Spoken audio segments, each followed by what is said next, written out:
하나님 말씀은 요한계시록 8장 6절에서 13절 말씀입니다. 신약성경 407면에 있습니다. 신약성경 407면 요한계시록 8장 6절에서 13절 말씀을 제가 봉독하겠습니다.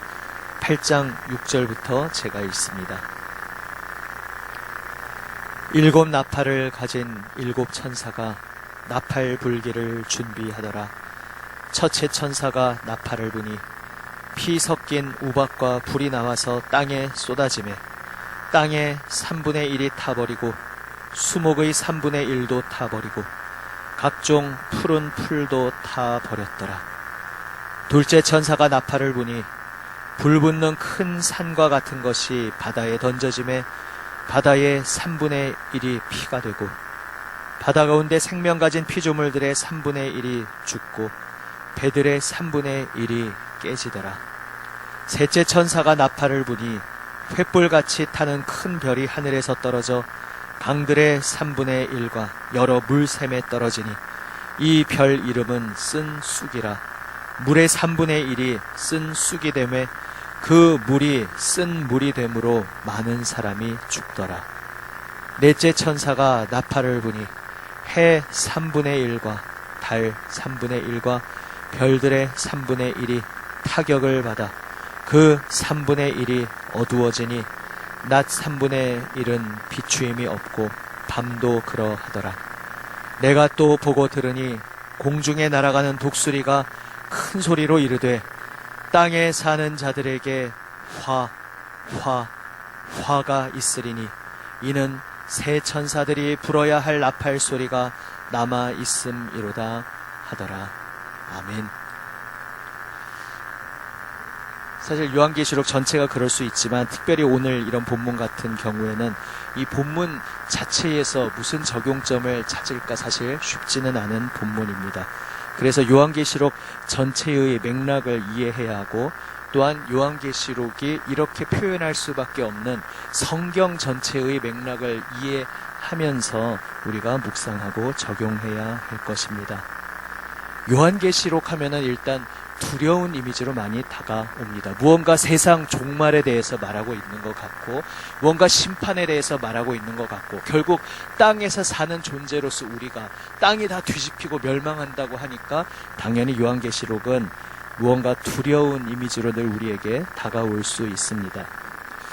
개인적인 이야기를 말씀드리자면 저는 중학교 시절에는 집에 꽂혀 있었던 것 같습니다. 어떤 입수로 이렇게 어떤 경로로 입수하게 됐는지 잘 기억은 안 나지만 꽂혀 있었던 것 같습니다. 노스트라다무스 이런 예언집들 그 당시에 유행했었던 것 같습니다. 노스트라다무스는 프랑스 사람인데 일본 사람이 쓴 책이 이제 번역되어서 나와 있었는데 정말 지구가 1999년에 멸망하는가 이런 것을 심각하게 좀 읽고 고민했었던 기억이 있습니다.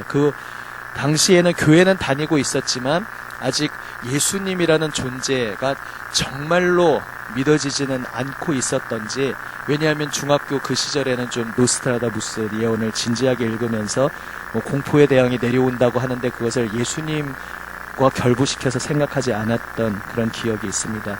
한 고등학교쯤 와서부터는 무언가 예수님이 세상의 심판자여 주인이시라는 그런 어렴풋한 믿음은 들어오기 시작했는지 어떤 그런 종말을 생각할 때 예수님과 연결시켜 생각하기는 했는데 이미 중학교 때 또 한참 유행했었던 펄시 콜레라든지 또 그 이후에 나온 뭐 있었죠? 다가올 재림을 준비하라라든지 99년에 7년 전인 92년 쯤에 한참 그런 또 열풍이 불었었고 또 99년을 전후해서 그런 열풍이 불고 했었습니다. 92년 당시에 대학을 다니면서 정말로 92년에 종말이 일어나면 대학교 공부를 할 필요가 없는가? 지금 생각하면 좀 어이없는 그런 생각도 하곤 했었던 기억이 있습니다. 요한계시록이 종말에 대해서 이야기하고 있는 그 초점이 무엇인가를 우리가 이해할 필요가 있습니다. 그 앞에 이제 오늘 새벽 말씀으로 함께 읽으셨지만은 지금 이 일곱 나팔이 시작되기 전에 그 전제가 무엇이었습니까? 그 앞에 일곱 인 이야기가 나오면서 일곱째 인을 떼시면서 일곱 나팔이 시작되는데 그 일곱 나팔 바로 전에 8장 5절에 보시면 천사가 향로를 가지고 제단에 불을 담아다가 땅에 쏟음에 우레와 음성과 번개와 지진이 나더라.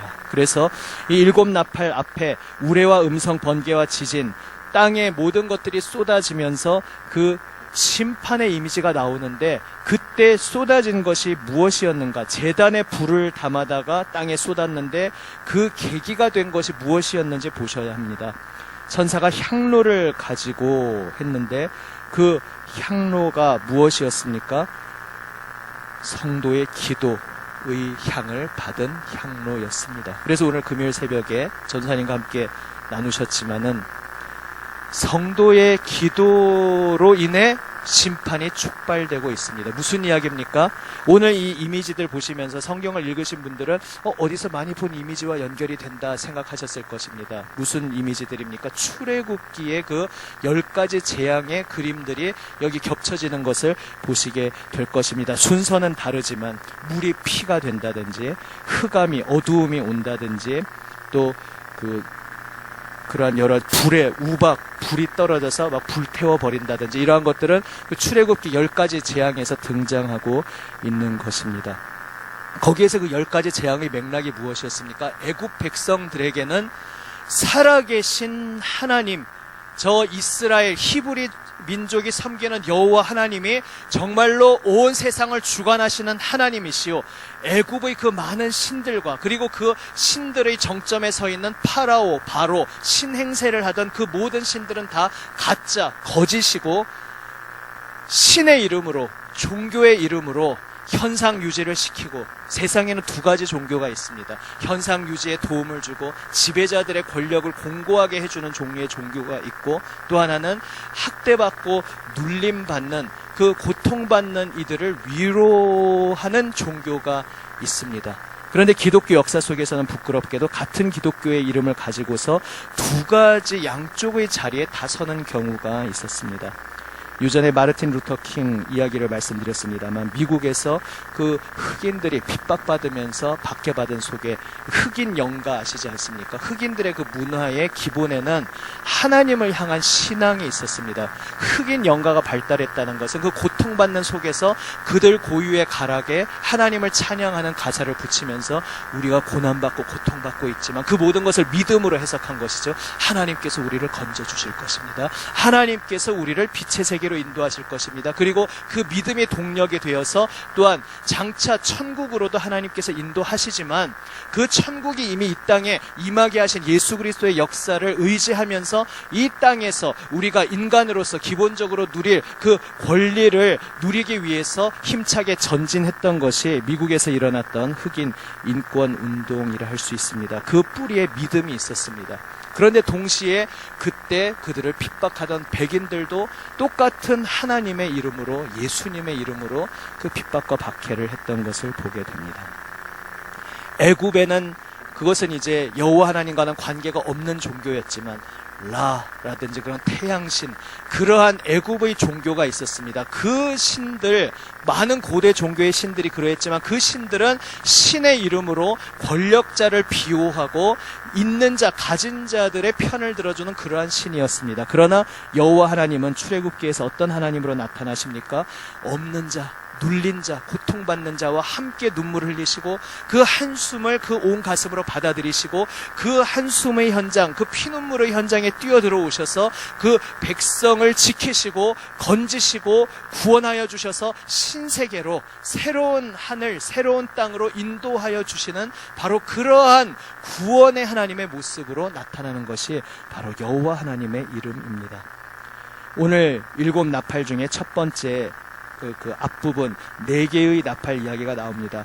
4개와 3개를 조금 분리해서 말하고 있습니다. 왜냐하면 그 다음 본문이 이제 다음번에 보시겠지만은 5번째 나팔부터는 사람에게 직접적으로 충격을 가하는 그러한 재앙들이 일어납니다. 그런데 그 앞에 4개의 나팔은 사람에게 직접적이라기보다는 자연계에 임하는 어떠한 재앙인데 그것으로 인하여 사람도 고통을 받는 그러한 것으로 조금 구별이 됩니다. 우리는 이 본문을 읽으면서도 무섭다.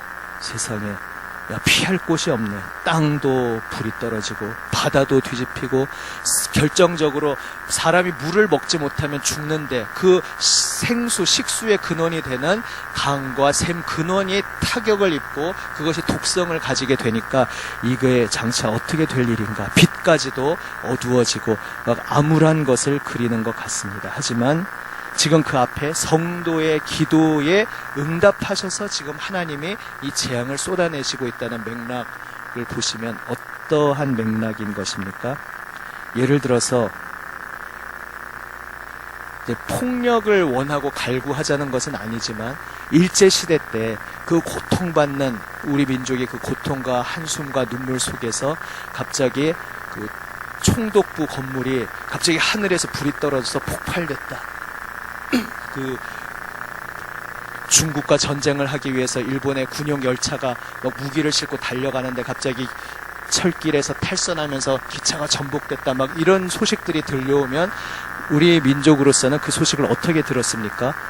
기차가 뒤집히니까 정말 두려운 일이다.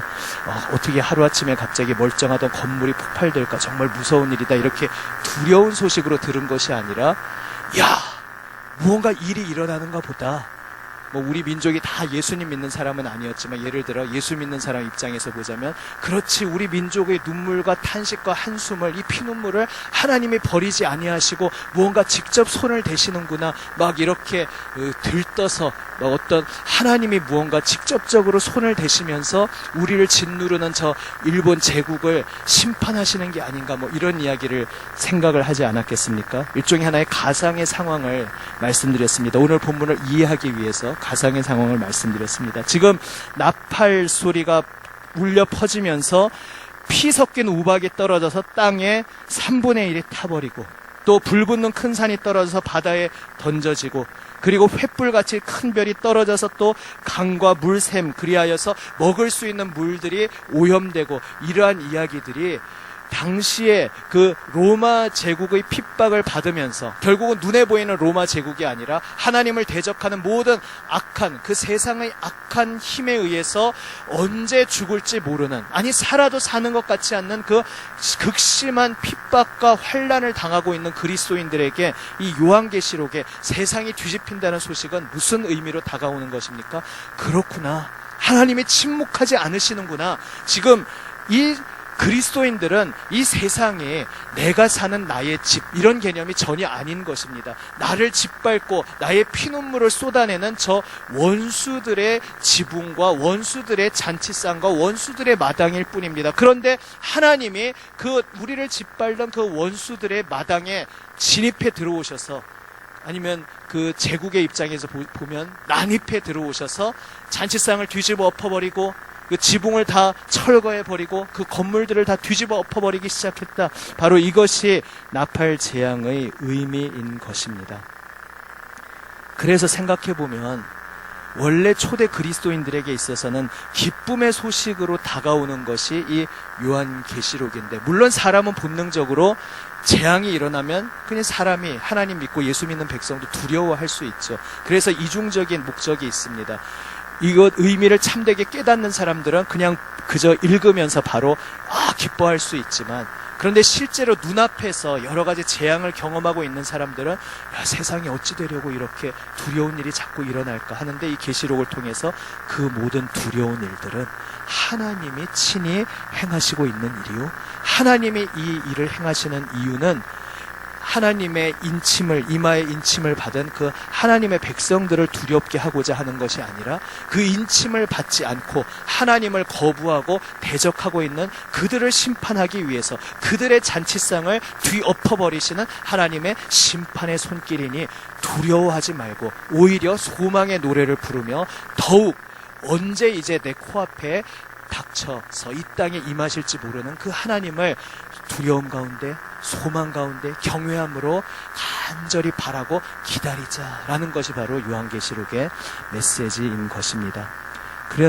그래서 오늘 우리에게 어떻게 적용할 수 있습니까? 그런데 우리가 계시록을 읽으면서 자꾸 두려운 이미지를 가지게 된다는 것은 그만큼 우리가 초대교회 그리스도인들처럼 잃을 것이 없는 그런 사람들이 아니라 잃을 것이 많은 사람이라서 요한계시록을 두려워하면서 읽을 수 있겠구나, 이런 생각이 듭니다. 물론 우리가 예수 믿으면서 내 가까운 가족, 지인으로부터, 내 또 치열한 삶의 현장 일터에서 핍박받고 오해받고, 또 그들의 주류의 문화에 다 무조건 편승할 수가 없기에 그들과 함께할 것은 하면서도 또 결정적인 부분에 함께할 수 없고, 그래서 또 오해와 많은 질타도 받으면서 그러나 믿음을 지켜야 하는 고난의 시간들을 살고 계실 것입니다. 그럼에도 불구하고 우리가 초대교인들과 비교하면 여전히 이 세상은 내가 그냥 사는 집이고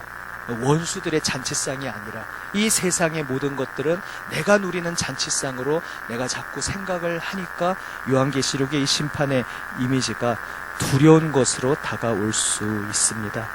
베드로 후서에 보시면 장차 어떠한 흐름이, 어떠한 잘못된 신앙의 흐름이 나타난다고 말씀하고 있습니까? 제가 한번 그냥 읽어보겠습니다. 베드로후서 3장 3절부터 제가 한번 읽어봅니다. 먼저 이것을 알지니 말세에 조롱하는 자들이 와서 자기의 정욕을 따라 행하며 조롱하여 이르되 주께서 강림하신다는 약속이 어디 있느냐? 조상들이 잔후로부터 만물이 처음 창조될 때와 같이 그냥 있다 하니, 믿음이 식고 변질되는 그 중요한 특징 중에 하나가 다시 오실 주님, 재림하실 주님, 그 온 세상을 새롭게 하시는 그 주님의 역사에 대해서 둔감해지고 무지해지고 관심이 없어지고 심지어는 반대하고 아예 부정해버리는 그러한 현상입니다. 오늘 우리가 예수 믿는다고 하면서도 어쩌면 마지막 때를 살고 있다는 것에 대해서 우리도 둔감해진 상태로 살고 있지는 않은지 우리 자신의 모습을 돌아보기를 원합니다. 다시 정말로 다시 오실 주님을 마라나타, 주여 어서 오시옵소서 정말로 깨어서 기다리고 있는지, 아니면 제가 몇 번 좀 썰렁한 우스갯소리처럼 말씀드리지만 주님 그래도 한 10년쯤 뒤에는, 한 30년쯤 뒤에는 오셔도 괜찮지만 당장 오시는 건 조금 곤란한데요. 혹시 이런 마음가짐으로 우리가 살고 있지 않은지 우리를 돌아볼 필요가 있습니다. 그래서 그 베드로의 후서에서는 계속해서 어떻게 이야기하고 있습니까? 주의 약속은 어떤 이들이 더디다고 생각하는 것 같이 더딘 것이 아니라, 사실 2000년이 됐으니까 생각한 것보다, 사람이 생각하는 감각의 시간보다 굉장히 긴 시간 아닙니까? 초대교인도 바로 곧 오신다고 생각은 안 했지만 설마 2000년이나 걸릴 것이라고는 생각하지 않았을 수도 있습니다. 또 아직 얼마나 남았는지 우리는 알 수 없습니다. 그러나 더딘 것이 아니라 오직 주께서는 너희를 대하여 오래 참으사 아무도 멸망하지 아니하고 다 회개하기에 이르기를 원하시느니라. 하나님께서 오래 참으시며 한 사람이라도 더 구원의 자리로 돌아오도록, 주님을 모르던 이가 한 사람이라도 더 주님 앞에 돌아오고, 또 주님을 안다고 하지만 둔감해지고 잠들어 있는 영혼이 한 사람이라도 더 깨어서 영적으로 각성하여서 회개하여서 주님 앞에 돌아오는 그것을 기다리면서 주님께서 오래 참고 기다리시는 시간이 바로 이때라고 말씀하고 계신 것입니다. 그러나 주의 날이 도둑같이 오리니 그날에는 하늘이 큰 소리로 떠나가고, 그러니까 이 요한계시록뿐만 아니라 신약 성경의 대부분이 이 공통된 기조를 가지고 있습니다. 주님이 장차 다시 오실 때에 하늘이 다 두루마리같이 말려 사라져버리고 천체가 다 흔들리고 이제 대우주의 격변을 말하는 것이죠. 하늘이 큰 소리로 떠나가고 물질이 뜨거운 불에 풀어지고 땅과 그 중에 있는 모든 일이 드러나리로다. 혹은 이 드러나리로다는 어떤 사본에 의하면 이제 불타버리리라, 이렇게 볼 수도 있습니다. 둘 다 나름대로의 의미는 있습니다. 이 모든 것이 이렇게 풀어지리니 너희가 어떠한 사람이 되어야 마땅하냐? 거룩한 행실과 경건함으로 하나님의 날이 임하기를 바라보고 간절히 사모하라. 하나님의 날이 임하기를 바라보고 간절히 사모하라. 그날에 하늘이 불에 타서 풀어지고 물질이 뜨거운 불에 녹아지려니와 우리는 그의 약속대로 의가 있는 곳인 새 하늘과 새 땅을 바라보도다. 아멘. 그러므로 살아가는 자들아, 너희가 이것을 바라보나니 주 앞에서 점도 없고 흠도 없이 평강 가운데서 나타나기를 힘쓰라. 아멘. 오늘 예수 믿는다고 고백하는 우리들이 깨어서 다시 오실 주님을 기다리는 삶을 살기를 원합니다. 조금이라도 늦게 오시면 좋겠다.